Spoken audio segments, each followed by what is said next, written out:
Sir Mekedatu ಯೋಜನೆ ಮಾಡೋದಕ್ಕೆ ಯಾವುದೇ ಕಾರಣಕ್ಕೆ ಅವಕಾಶ ಕೊಡಲ್ಲ ಅಂತ ದೊರೈಮುರುಗನ್ ಹೇಳಿದ್ದಾರೆ. ನೋಡಿ, ನಮ್ಮ ನೀರು ನಮ್ಮ ಹಕ್ಕು. ಅವರು ಒಂದು ಪೊಲಿಟಿಕಲ್ ಸ್ಟ್ಯಾಂಡು. ಅವರ ಬೇರೆ ಬೇರೆ ಹಿಂದೆ ಕೂಡ ಜೆ ಎಚ್ ಪಟೇಲ್ರು ಮುಖ್ಯಮಂತ್ರಿ ಆಗಿದ್ದು ಕೂಡ ಹೋಗಿ ಮಾತುಕತೆ ಎಲ್ಲ ಕೂಡ ಎಲ್ಲ ನಡ್ಕೊಂಡು ಮಾಡಿದ್ದಾರೆ.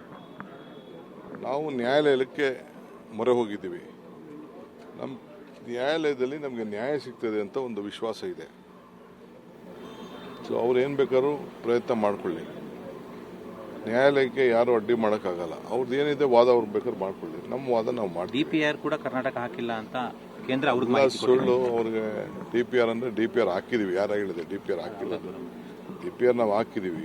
DPR ಹಾಕಿದಕ್ಕೆ ಹಿಂದೆಲ್ಲ ಬಂದಿತ್ತು. We are very firm. Mekedatu ಯೋಜನೆಗೆ ಏನೇನು ಮಾಡಬೇಕು ಅದಕ್ಕೆಲ್ಲ ಮಾಡಿದೀವಿ. ಸೆಂಟ್ರಲ್ ಗೌರ್ಮೆಂಟ್ ಗೊತ್ತಿದೆ.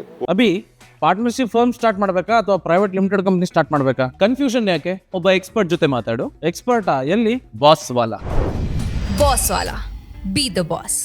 ಕೋರ್ಟಲ್ಲೂ ಕೂಡ ನಾವು ಲೀಗಲಿ ಏನು ಫೈಟ್ ಮಾಡಬೇಕು ನಾವು ಮಾಡ್ತೀವಿ. ಸ್ಟಾಲಿನ್ ಅವರು ಒಪ್ಪಿಸಿ ಯೋಜನೆಗೆ ಮಾಡಲಿ ಅಂತ ಬಿಜೆಪಿ ಆಗ್ರಹ ಮಾಡಿದ್ದಾರೆ ಸರ್. ನಿಮ್ಮ ಫ್ರೆಂಡ್ ತಾನೇ ಅವರು ಮಾಡಿಸ್ಲಿ ಹೇಳ್ಬಿಟ್ಟು ಅಂತ. ಅವ್ರದ್ದೇ ಆದಂಥ ಪೊಲಿಟಿಕಲ್ ಸ್ಟೇಟಸ್ ರಾಜ್ಯದ ಸ್ಟ್ಯಾಂಡ್ ಇರ್ತದಲ್ಲ. ಈಗ ದೇವೇಗೌಡರು ಕುಮಾರಸ್ವಾಮಿ ಹೇಳೋದು ನಾನು ಕೈ ಹಿಡಿದು ಬರ್ಸ್ಕೊಡ್ತೀನಿ ಅಂತ. ಅವ್ರಾಗ ಬರ್ಸ್ಕೊಡಕ್ಕಾಗ್ತಿಲ್ಲ? ಅದನ್ನು ಕೇಳ್ತಾ ಇಲ್ವಲ್ಲ ನೀವು ಅವ್ರನ್ನ ಹೋಗಿ? ಒಂದೇ ದಿನಕ್ಕೆ ಕೈ ಹಿಡಿದು ಬರ್ಸ್ಕೊಡ್ತೀನಿ ಅಂತ ಹೇಳಿದ್ರಲ್ಲ, ಯಾಕೆ ಬರ್ಸ್ಕೊಡಕ್ಕಾಗ್ತಿಲ್ಲ? ನನಗೆ ಕೆಲವು ರಾಜಕೀಯದಲ್ಲಿ ಬೇಕಾದಷ್ಟು ಒತ್ತಡಗಳಿರ್ತದೆ. ಬಟ್ ನನಗೆ ನ್ಯಾಯಾಲಯ ಮತ್ತು ಇವತ್ತು ಅವ್ರಿಗೆ ನಾನು ಮನವಿ ಮಾಡ್ಕೊಳ್ತೀನಿ, ಇದು ನಿಮ್ಗೆ ಅನುಕೂಲ, ನಮ್ಗಿನ್ನ ಜಾಸ್ತಿ ನಿಮ್ಗೆ ಅನುಕೂಲ. ವೇಸ್ಟ್ ಆಗೋ ಸಮುದ್ರ ಹೋಗೋ ನೀರನ್ನ ತಡೆಯೋಕ್ಕೋಸ್ಕರ ಈ ಯೋಜನೆ ಇದೆ. ದಯವಿಟ್ಟು ಸಹಕಾರ ಮಾಡಿ ಅಂತ ಅವ್ರಿಗೂ ಹೇಳ್ತಾ ಇದ್ದೀನಿ. ಮತ್ತು ಆಂಧ್ರ ಕೂಡ ನನಗಲ್ಲೇ ಚೀಫ್ ಮಿನಿಸ್ಟರ್ಗೆ ರಿಕ್ವೆಸ್ಟ್ ಮಾಡಿದ್ದೀನಿ. ಅವರು ಡೇಟ್ ಕೊಟ್ಟ ತಕ್ಷಣ ಹೋಗ್ತೀನಿ.